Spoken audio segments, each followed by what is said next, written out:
Hello, everybody. We are here for 7 Steps to Awakening and Out of the Stillness.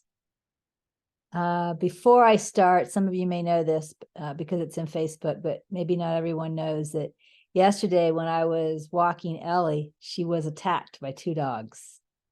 They just came, I saw them, they were just running for us. Like, I don't think they lived right there in that particular, right where we were standing. They may have lived a block away or so, I don't know, but they were out off leash by themselves. And so Allie's laying here beside me, and she's having surgery tomorrow to close up one of the bite marks that's too big to heal on its own. I'm guessing they mean just stitches, but I guess, dogs don't lay there like humans do and let you stitch them up. So they have to go into surgery for that, right? So she's having surgery tomorrow. So today my job is to make sure that she doesn't lick or anything like that. She does have a cone, but I took it off of her because we have a lot of stairs here, and this cone was hitting the stairs, when she was trying to go up and down. So I put a inflatable pillow around her, an inflatable collar, they call it, but she can actually maneuver around it and still lick. So if you hear me suddenly shout "no" during the teaching, that's what I'm doing, is I'm telling her, not to lick. She understands though, boy, she stops immediately. She knows she's not supposed to. Right now she's snoring, and she usually snores through my teaching, so we may have no problem. But I just wanted to prepare you for that in case you hear me give a stern "no" during the teaching. That's what I'm doing. So today we are starting with, let me see, I think it was 326. Yep, number 326, and the 7 Steps to Awakening.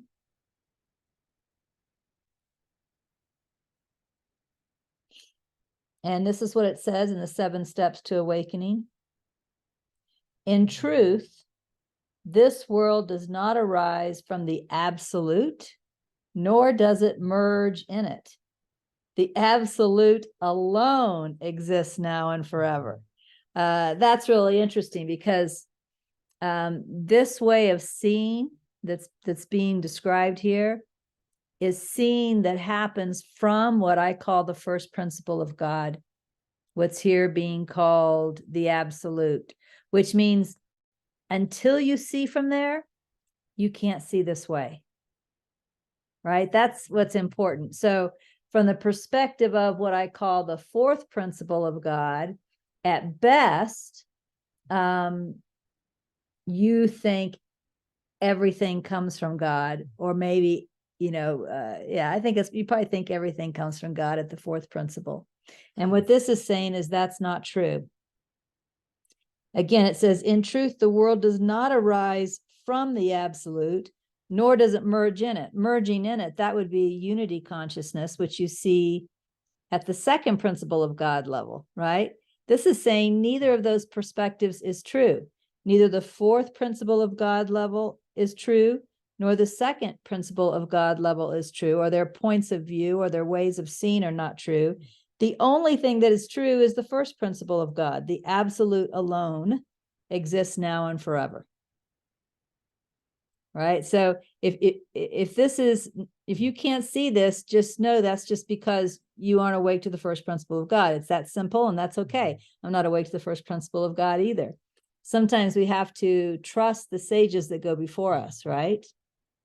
But I do think it's important when we listen to the sages who know the 1st principle of God, I do think it's important for us to realize our way of seeing and our way of experiencing changes dramatically. Sometimes, again, all of us spiritual students are idiots at some point. I don't think any of us escape being idiots. But, we read these teachings and we intellectualize them. And sometimes we even act like we know these things when we can't possibly. We just can't possibly until we awaken to that level, right? And that's okay. But I think it's important for us to realize that we aren't here. I remember when I was a Course in Miracles student, I was around someone who used to always say, I'm trying to see the Holy Spirit in them. Of course, she was always pissed off when she was saying that about someone. I'm trying to see the Holy Spirit in them. Well, of course, when she's saying, I'm trying to see the Holy Spirit in them like that, she's coming from the ego point of view, right? The ego point of view can't see the Holy Spirit in them. Right? So we cannot make ourselves see from a point of view different than the one that we have right now.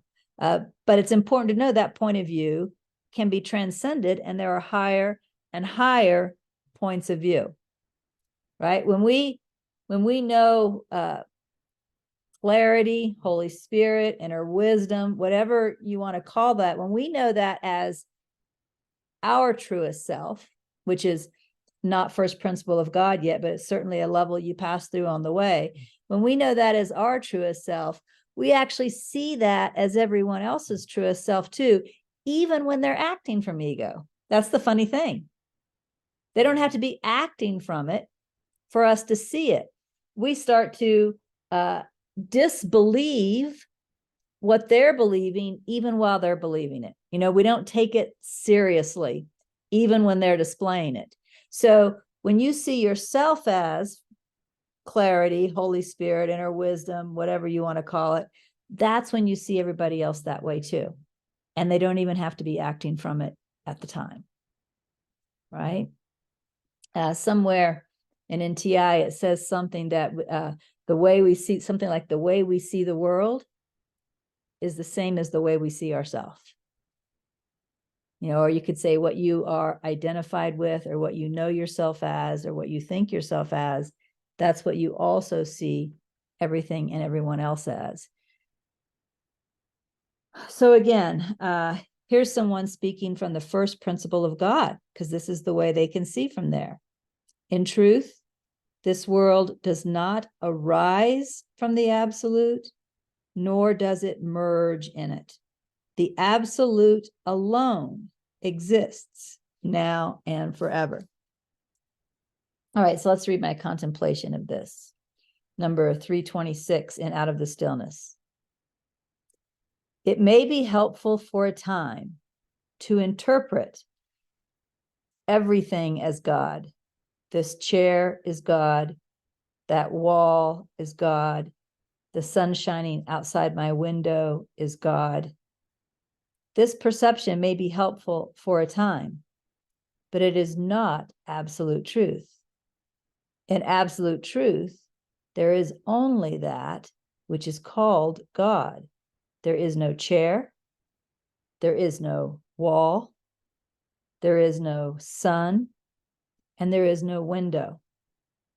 It may feel precious for a time to realize one is merging with or disappearing into God. One may feel great gratitude for this experience, and the experience may evoke heartfelt devotion and discipline. This experience may be highly valued for a time, and it may be helpful, but it is not absolute truth.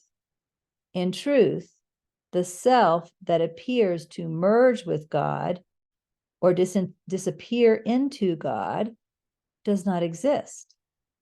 This self is wholly illusory. The awakening process is not to be avoided or resisted. But in an absolute way, there is no awakening process. One is awake or one is dreaming, and the one who dreams is not real. One of the people that I've been reading a little bit lately, I actually haven't read him in the last few weeks, but Tony Parsons. I don't know if y'all know Tony Parsons, but and Manuela may speak about him possibly during her satsang. I think it's next Sunday, because she's also reading him. She's the one that recommended I read him. But as far as I can tell, Tony Parsons is speaking from the first principle of God. And I think a lot of confusion can get on our minds when we aren't aware that people see differently at different levels. Therefore, they're going to speak differently at different levels. Tony Parsons says things like, you have no choice. Whatever happens is what happens. There's nothing you can do to awaken. All this kind of stuff, which can sound quite frustrating unless you realize from the first principle of God, every one of those statements would be true, right? If all you see is, we're going to use the word God here. If all you see is God in its bright and shining glory, are you going to look around and say you need to wake up? No, you're not, right? So again, I think it's important for us to realize that different levels see differently. And so therefore they may speak differently. And that at least helps us to have clarity. So all that happened here was in this particular contemplation. I'll tell you an important thing that happened here in this contemplation, because I know some of you all make the mistake of the opposite. What happened here in this contemplation is I said, it's okay if I'm still practicing to see God in everything, right? It's okay if I still am trying to merge my will with God's will, or I feel that my will is merging with God's will. It's okay if I'm still doing different spiritual practices to try to wake up, but that's not how I'll see from the perspective of the absolute truth, right? Let me tell you why I said that some of y'all don't do that. And then if I remember the change, I'll go into the change of topic. The reason I know that some of y'all don't do that is because, I listen to your audios. So, I hear you talking.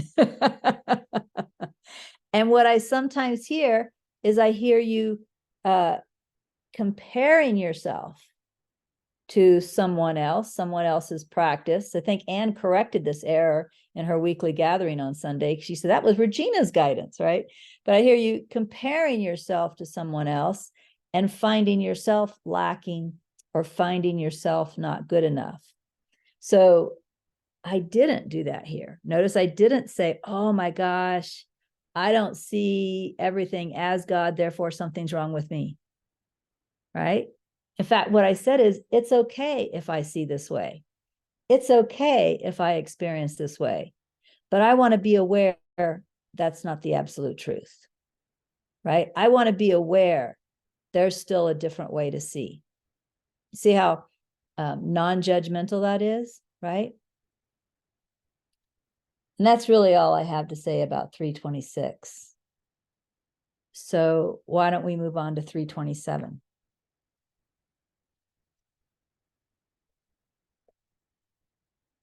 Whatever else I was going to say about that, I did forget, but that's okay. If it's meant to come back, it will. 327. All this is mere imagination or thought. Even now, nothing has ever been created. The pure infinite space alone exists. So again, you can hear that's from the first principle of God, right? Nothing has ever been created. It's not that everything that's been created is God, right? It's that nothing has ever been created. You see how it's a different level of seeing. All this is mere imagination or thought. Even now, nothing has ever been created. The pure, infinite space alone exists. So I'm going to look at 327 in Out of the Stillness.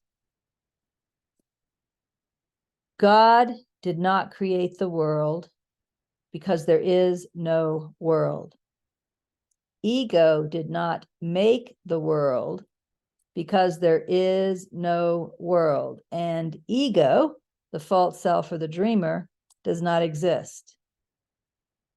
This is not something to be understood by the mind.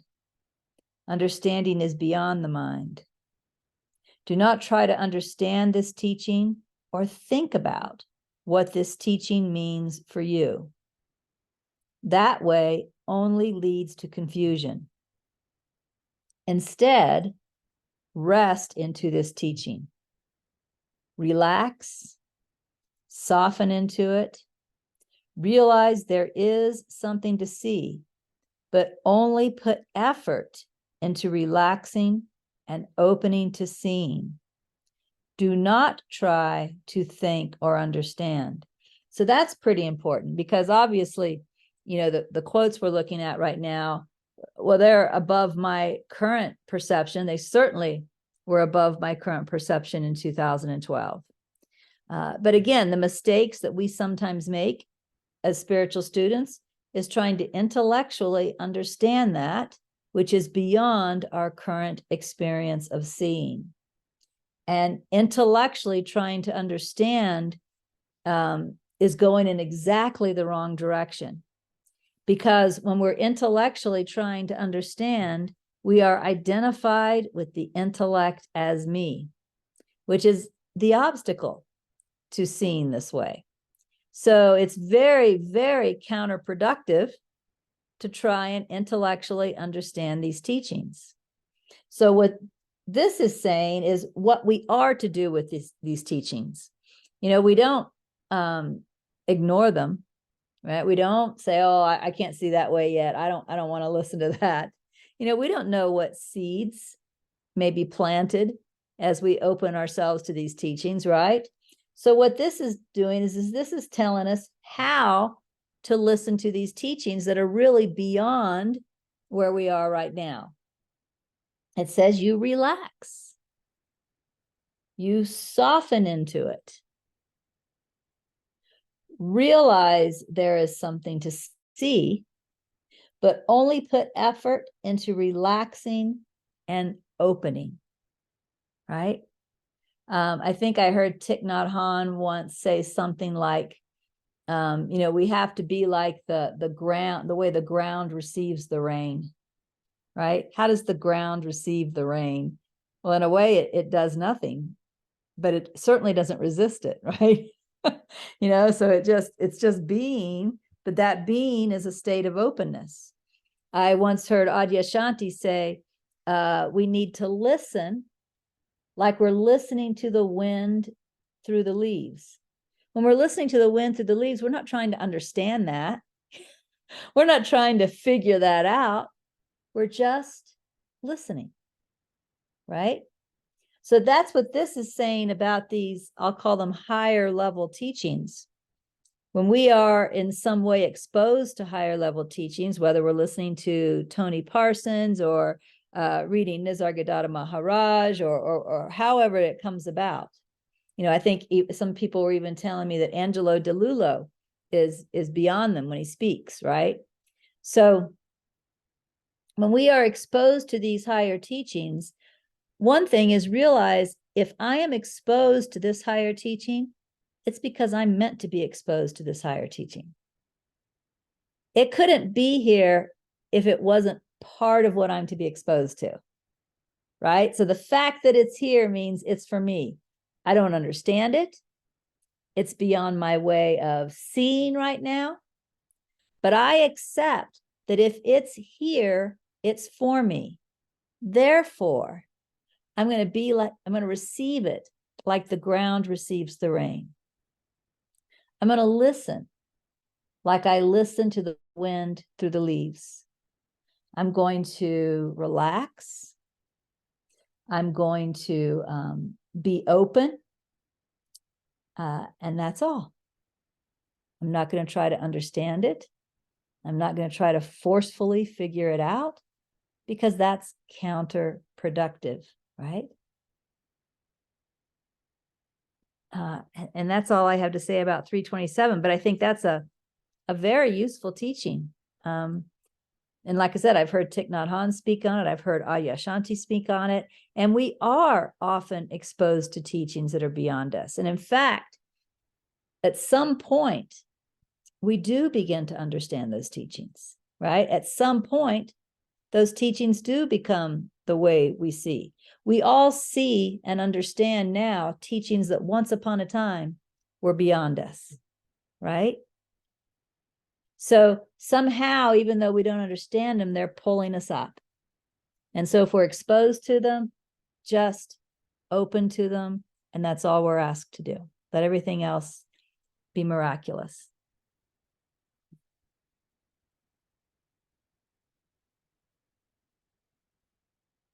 And 329 is the next one that I have highlighted. Oh, wait, I don't think I have 329 highlighted for this. I have it highlighted for another reason. So let's go to 332. I have different color highlights for different purposes. So 332 is for this. So let's go to that. Liberation is the realization of the total non-existence of the universe as such. This is different from a mere denial of the existence of the ego and the universe. The latter is only half knowledge. So again, speaking from the first principle of God,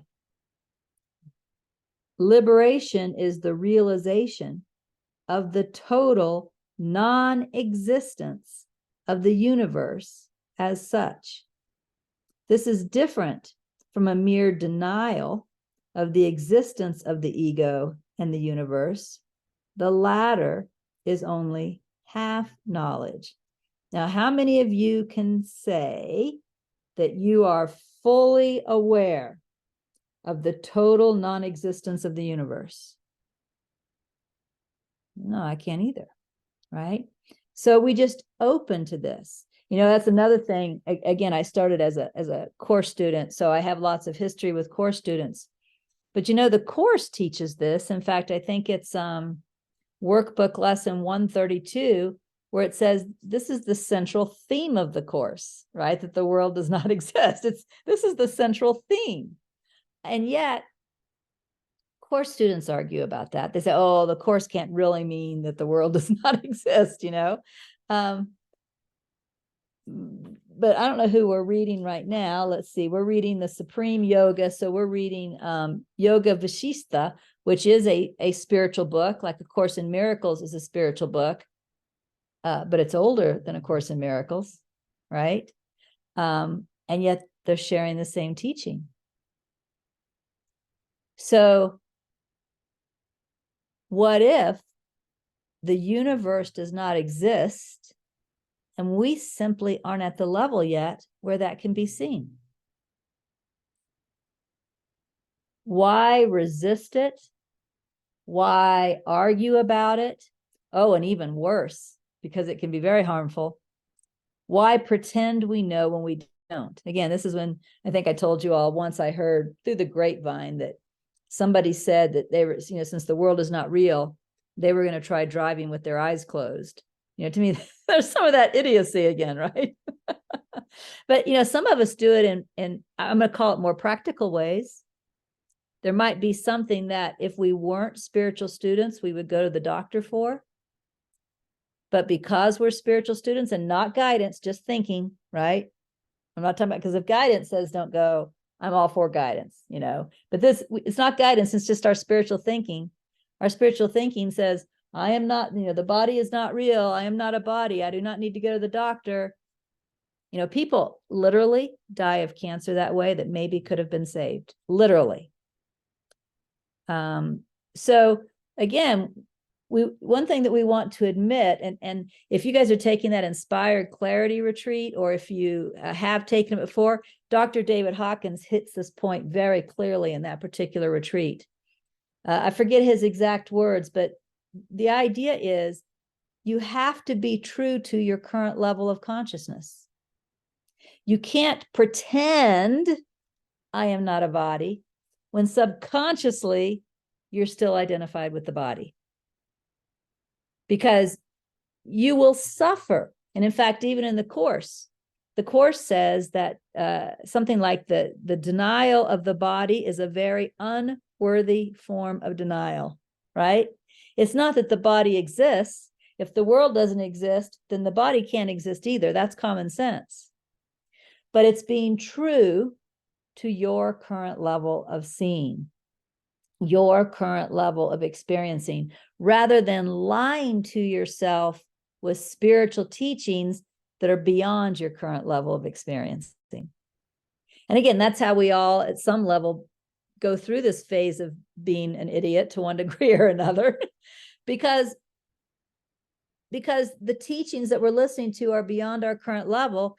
And I think deep down, we feel guilty for not seeing that way. And so we pretend or act like we see that way, even lying to ourselves, not just showing off for others, but lying to ourselves. And it gets us into trouble. We want to remember that this path is about self-honesty. But, and I'll get to you in just a second, Glenda, but self-honesty in this teaching that's going on right now has two parts to it. One is, oh, you guys see silly balloons. I have that turned off on my computer, and it does it anyway. So we'll just have to occasionally put up with these really cool effects when Regina is talking. But right now we're looking at two aspects of self-honesty. One, and I'm serious, even though balloons are flying. One is being honest about how we see now. Two is accepting there are higher ways of seeing. Both of those are a part of the self-honesty, you see? So we aren't resigning ourselves to our current way of seeing as if that's all there is. No. We're accepting this is how I see, and I need to be true to this. I can't jump off a building and fly. I'm going to go splat on the concrete, right? We need to be true to my current way of seeing and realize that there are higher ways of seeing that are profoundly different than the way I see. Okay, Glenda, thank you for your patience. Go ahead. It helped listening to you more. I jumped with a question because as soon as you said, be honest where you're at now, it was like, oh my God, thank you. But it was more of a resignation. It was more of an ego thing, like, oh, I don't have to do all this work anymore. So how do you find that fine line between accepting where you're at and still putting effort? Yeah, that's great question. First of all, I do remember one time when I was feeling frustrated with the way I see, the fact that I couldn't see beyond my current seeing. And in fact, I was a scribe of NTI at that time. And so somewhere in NTI, it might be in Acts, I'm not sure, you're going to find where it talks about, it says literally, be grateful for how you see now. And that was literally not just interpreting the New Testament, but it was talking to me at that day on my frustration with my level of seeing. So be grateful for the way you see now. More than acceptance, right? Be grateful for the way that you see now, because the truth is every one of us see at a higher vibration than we once did. Does everybody agree with that? Yeah. I mean, once upon a time, we were all at a lower vibration, seeing in another way that created a lot more suffering, a lot more problems, right, than now. So be grateful for how you see now. That's being grateful for the process of rising in vibration and consciousness. But at the same time, we still want to continue that rising in consciousness. We're grateful that we have gotten to this current level. We all recognize it's better than the level we were at a previous time, but don't we someday want to look back on this level and say, hey, now I see higher than I did then, right? So we want to continue the process, and that's what's important, right? You're not doing this because you have to. You're not doing this because you're guilty if you don't. You're doing this because you want to. So accept that. This is what I want to do with my time. I find that very helpful. Did that help you, Glenda? Okay, good. All right, so I was reading 332. I hadn't got to Out of the Stillness yet, I don't think. So let me read 332 again, and then we'll look at Out of the Stillness. Liberation is the realization of the total non-existence of the universe as such. Or now, as such here means as the universe. That's interesting too.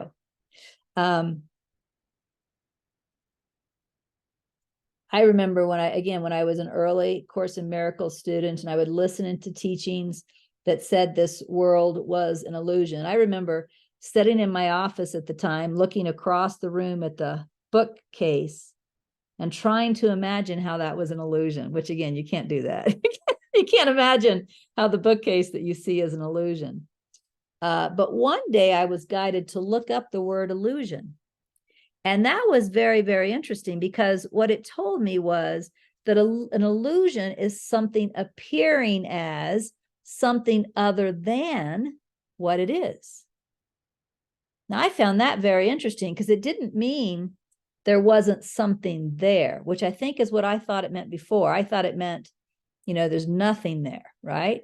It didn't mean there wasn't something there. It meant the something that I am calling a bookcase only appears to be a bookcase. It's actually something else. And that's really what he's saying here when he says liberation is the realization of the total non-existence of the universe as such, or as a universe, right? Which means there is something that exists here. It's just not a universe. It's just not a bookshelf, right? It's just not a towel rack. Liberation is the realization of the total non-existence of the universe as such. This is different from a mere denial of the existence of the ego and the universe, which is seeing them and lying to yourself, saying it's not there. The latter is only half knowledge. We could even say it's only intellectual knowledge. So let's look at how I contemplated this out of the stillness. While one is still dreaming, awakened knowledge begins to dawn. This knowledge, being true, is accepted, and the experience of the dream changes as a result. However, this new experience with awakened knowledge is still dream. In true awakeness, there is no change. In true awakeness, there is only reality. This means that in true awakeness, there is no world and there is no self experiencing a world. Be clear on this. And the reason I told myself be clear on this is because I have always known that one of the ego temptations on this path is to perceive ourselves as enlightened when we're not, right? And so often in my journal, you'll find me when I state what I'm going to call facts of enlightenment. You'll hear me say things like, be clear on this, or don't forget this, or stay aware of this. In other words, if your mind starts trying to tell you that you're enlightened, but you actually still see a world of objects, don't be fooled. Because if you were enlightened, you wouldn't see a world of objects. Your way of seeing would be dramatically different.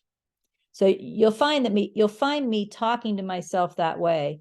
And that's because of my desire for full and genuine truth realization. Full as opposed to partial, genuine as opposed to a lie, right? Full and genuine truth realization. So again, it's myself that I'm cautioning here, which means that I know that temptation exists for me, right? Like I'm not beyond it. And so I'm cautioning myself. Now, again, out of the stillness, it says, while one is still dreaming, awakened knowledge begins to dawn. This knowledge, being true, is accepted, and the experience of the dream changes as a result. We all admitted to this just a few minutes ago. When I asked you if your level of seeing is higher than it once was, we're all like, yeah, right? Yeah, so the dream is changing as a result of this knowledge that really is dawning, that really is changing the way we see, really is changing the way we think, really is changing the way we be with thoughts, right? That change is really occurring. And our seeing is really occurring, right? Our change in seeing is really occurring. But then listen to this. This knowledge being true is accepted, and the experience of the dream changes as a result. However, this new experience with awakened knowledge is still dream. In true awakeness, there is no change. Again, just something to accept. You don't have to feel guilty or think it's wrong that perception is changing for you. That's actually a good sign, right? It means that these truth teachings are dawning. But Nisargadatta once said something about spiritual students mistaking the dawn for the full noon, right? It's dawning. It's not the full noon. It's not full awakeness. How do we know? But we're experiencing a change in perception. There's no change in reality. And if we were awake to reality, we would experience no change. We would also know that we never have experienced a change. We'd say weird stuff like that, right? It would sound weird to other people. I'm changeless. I've always been changeless. I've never experienced change, right? And your mom was like, what are you talking about? I gave birth to you. You were a little bitty baby. Because your mom's seeing here and you're seeing here, right? But you're not lying when you see that way, because that's the truth. What's happening is you have full and genuine truth realization. You're at the noon when the sun is high in the sky. But unless the seeing is coming from the noon, that's not how the seeing is. So we are grateful for our changing perception, right? And yet we realize this means I'm not awake. Maybe it may seem to be more awake than I once was, but this is not awake, because awake has no change in it. So we're still talking about embracing our current level of seeing, even being grateful for, being true to our current level of seeing, but accepting there's higher ways to see. It's doing both at the same time. While one is still dreaming, awakened knowledge begins to dawn. This knowledge, being true, is accepted, and the experience of the dream changes as a result. However, this new experience with awakened knowledge is still dream. In true awakeness, there is no change. In true awakeness, there is only reality. This means that in true awakeness, there is no world and there is no self experiencing a world. Be clear on this. Now, one thing I feel like I need to say right now is, and you heard me say this before, words suck. So when I'm using the term true awakening in my journal, I'm referring to the first principle of God. Lots of people out there use the word awakening when they are referring to, for lack of better words, a much lower level. Some people use the word awakening to refer to the shift into the second principle of God. Some people use the word awakening to refer to the realization of the third principle of God. Some people use the word awakening when they finally realize they don't want to be an alcoholic anymore and they start seeking help. They call that an awakening, right? So the word gets used all over the place. So when you're reading what I'm writing here, you have to understand what I'm really talking about is awakening to the first principle of God is that full and genuine truth realization. Whether you call that awakening, whether you call that liberation, whether you call that enlightenment, I don't care what word you call it, but I'm not talking about in this paragraph any of the lower levels or lower shifts that are sometimes referred to as awakening. So that means some people may say, and be completely honest, they're not lying to themselves, may say, you know, I had an awakening, and yeah, I still see a world. It's just that in their vocabulary, in their context, the word awakening is referring to a different shift, right? It's the same word, different shift. So we don't want to go around and judging people as lying to themselves if they seem to say they've had an awakening and they see a world, right? It's not that. It's just the word is getting used for a different shift than I used it for here. So everybody's clear that we have to listen beyond words, because words suck and words get used differently by different people and different cultures, right? Yeah. It's always important to listen beyond words to what's really being said. And if you think you don't know how to do that, you can get that talent by just listening without judgment.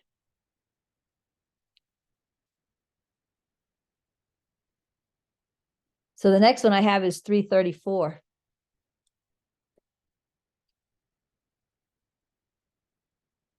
that right? Yep, 334. There is no universe, no distance, no barriers. You know, when I was teaching the third year of gentle healing, I remember, you know, some of the people that were my students at the time, I remember them saying things like, you know, all these quotes just say the same thing over and over again. And they're not wrong. But yet I think one of the things that my journal Out of the Stillness shows is even though the quotes say the same things over and over again, you can contemplate them a little differently, right? And you can continue to deepen in your own clarity, even though the quotes say the same thing. But this quote doesn't say anything different than any of the quotes that we've read today. It just says it much shorter and much more succinctly. There is no universe, no distance, no barriers. So there's no universe, that's clear. No distance, that might mean like no space or time, right? There's no space and time. No barriers, that's like saying you're already awake.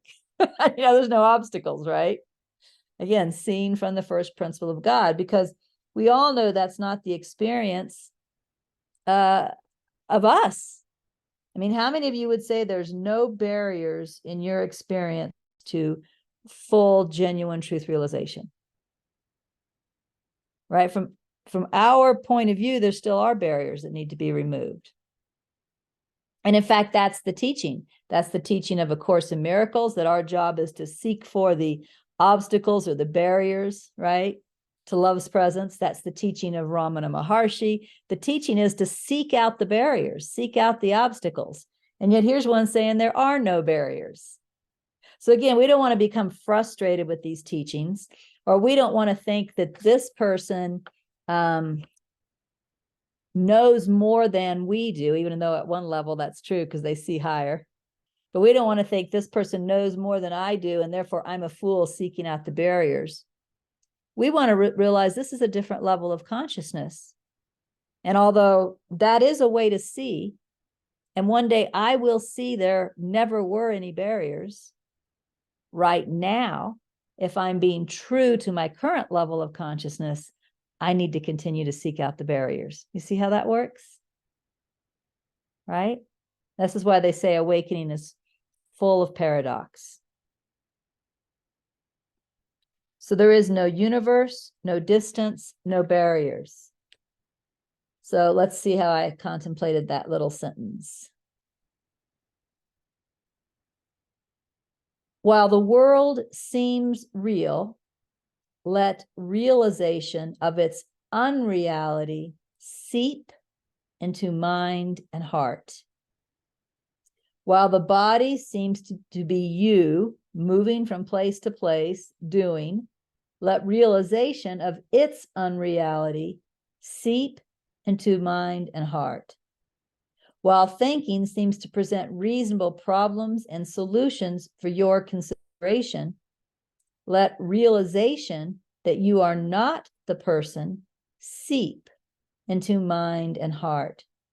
Relax into remembrance. Remembrance is a common guidance that I experienced throughout this journal. And what remembrance really meant to me was lightly remember the higher teachings, even when your experience is not there yet. You know, it's still being the ground receiving the rain, or listening like you're listening to the wind going through the leaves. I was not guided to try and intellectually figure any of this out. I was guided to just lightly throughout the day remember these teachings. Just hold them there as truth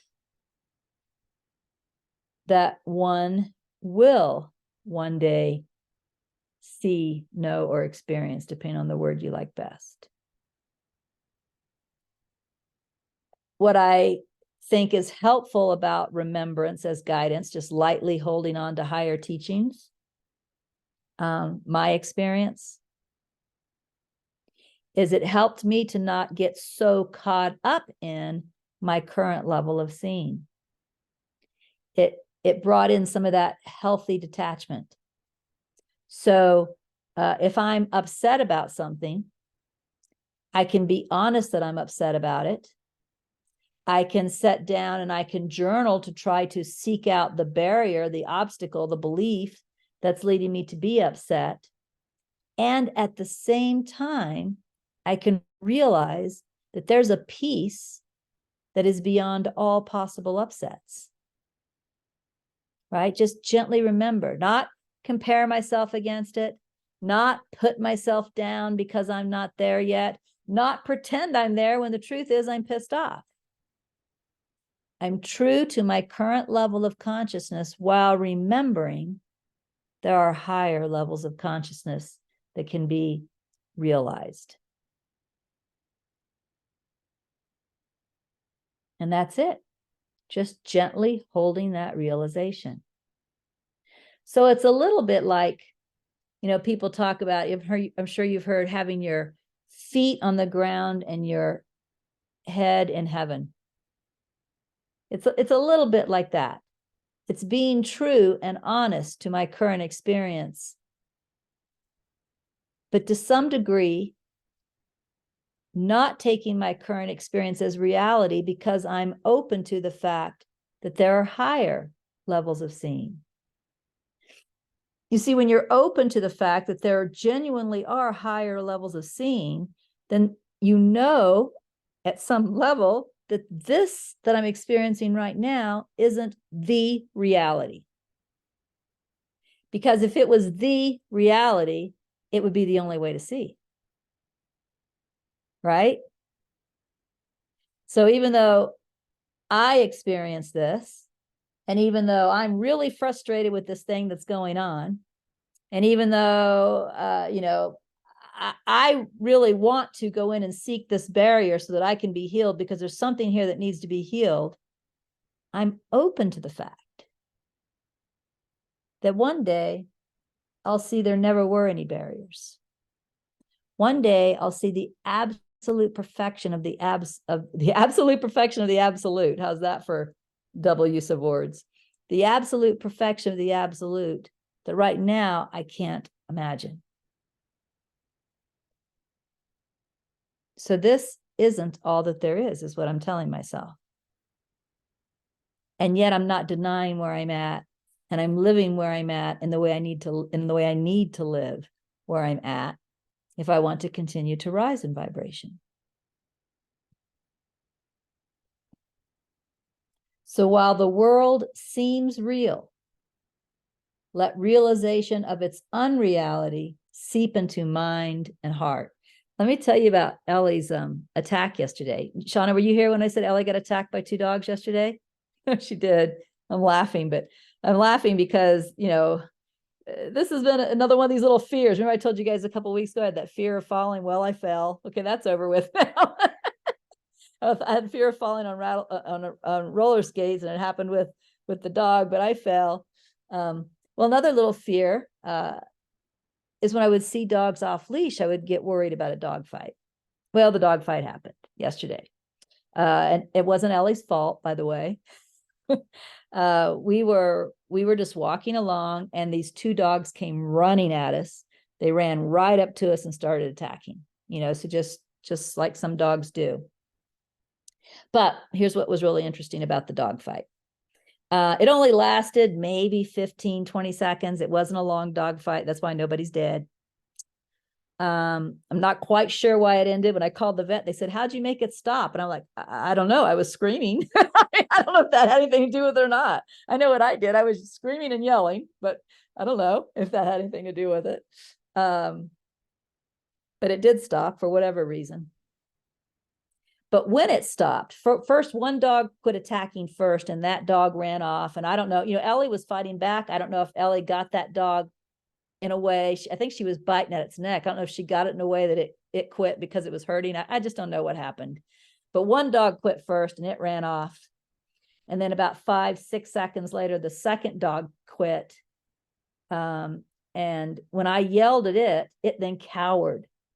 And then I told it to go home, and it got up and ran off, which I thought was quite interesting. But what Ellie did, I started like, here's me. Here's enlightened me. Are you ready? Come on, let's get the hell out of here before they come back, right? Like here's Ellie. Shake, shake, shake, shake. And then she starts sniffing things. Okay, which one of us is enlightened, right? I mean, for her, it was over. The minute it was over. For me, it wasn't over till we were 2 blocks away, and I knew it wasn't going to happen again. Isn't that interesting? And it's probably still not over for me. I mean, maybe I'm open for it to be over, but do you think it's possible the next time I see a couple dogs off leash that it might still be there? Right? Yeah, of course. Of course. Unless I have a shift in perception between now and then, at my current level of seeing, that's a distinct possibility. It will still be there the next time I see 2 dogs off leash. But for Ellie, Ellie she literally shook it off, just shook. And she's the one that's got the bites on her, not me. And went right back to sniffing and walking, and could not understand why I was in a hurry. Because I was, getting her to go past all these things she wanted to sniff. So our way of seeing the world really is, I don't know what word I want to use, distorted, confused, limited, conditioned. But even Ellie, who was the one in the dogfight, saw it as over when it was over, and I didn't. So it's clear that there are at least different ways to see. Right? It's clear that there are at least different ways to see. That doesn't mean I'm guilty for not wanting the fight to start again and wanting to get the hell out of there. I'm not guilty for that, right? But it is evidence of my current way of seeing. It shows me that I am not enlightened yet. It shows me that in spite of all of the shifts and all of the things that have been healed, there are still barriers that I can seek out. It shows that listening to teachings and allowing them to seep into my mind and heart is still helpful. It shows that I am still dreaming. Right? And there's nothing wrong with that. But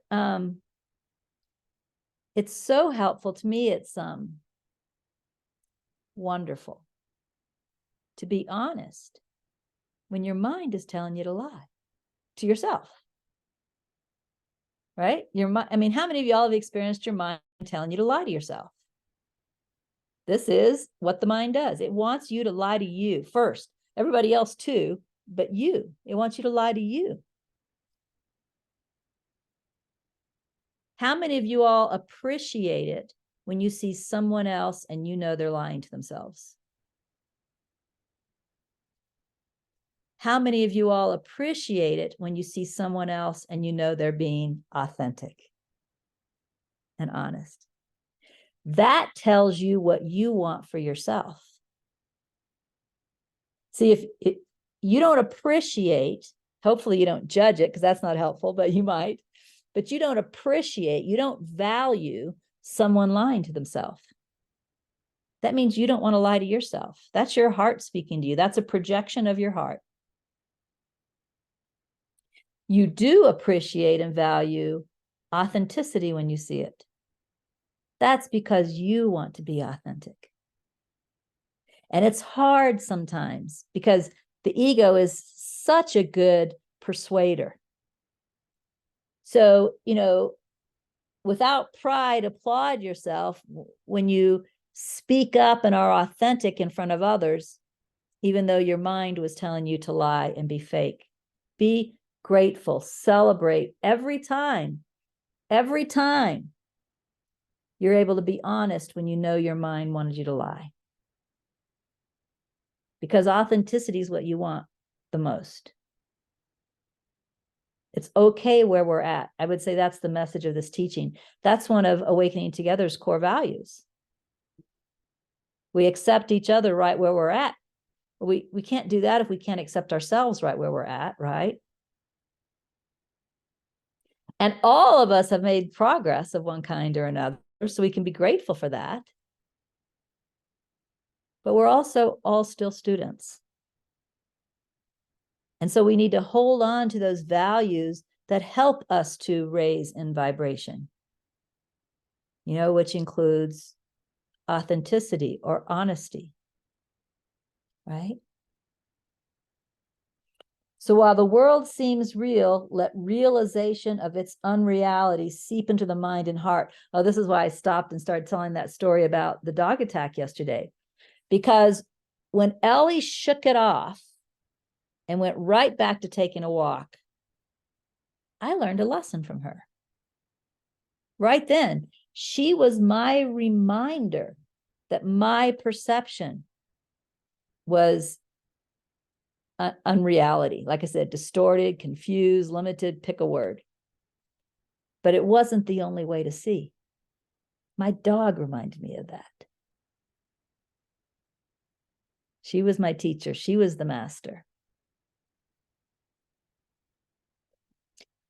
While the world seems real, let realization of its unreality seep into the mind and heart. While the body seems to be you moving from place to place, doing, let realization of its unreality seep into the mind and heart. While thinking seems to present reasonable problems and solutions for you, for your consideration, let realization that you are not the person seep into the mind and heart. Relax into remembrance. Again, this doesn't mean that there's anything wrong with the way I responded to yesterday. There wasn't time to stand there and practice discernment, right? It just happened the way it happened, right? End of story. And nobody died. So who's to say it was wrong? Especially nobody died, right?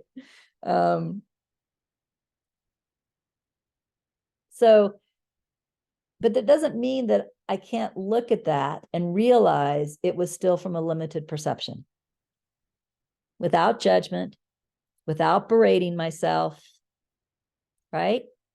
But just realize there's a higher way to see.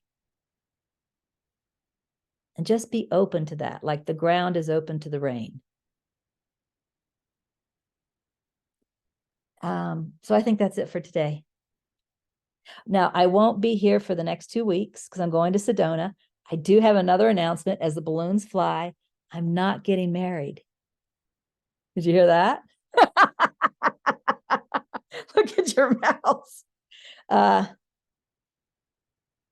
The reason I'm not getting married is because my partner, the one I'm supposed to marry, can't go to Sedona. He has been called away on a business crisis and could not find a way of getting out of it without being fired. So this is merely a postponement, as far as I know. But the place is already paid for. Can't get the money back. You know, you had to give notice, and there was no notice of this. So I'm still going. Jasmine's still going. Rusty's still going. But there won't be a wedding. So I'll share more on when that will be, when I know. I don't know myself right now. But as a result, I will not be here for the next 2 weeks. Okay. So I'll see you. I think it's the 1st. Let me check the calendar. Do you have time for me to check the calendar just so I can tell them when I'm coming back? Let's see. If I check the calendar, it'll be November 1st when I'm back. And I will be here because Helen Hamilton will not be. So I'll see you guys on November 1st. Okay. Happy Halloween. Bye.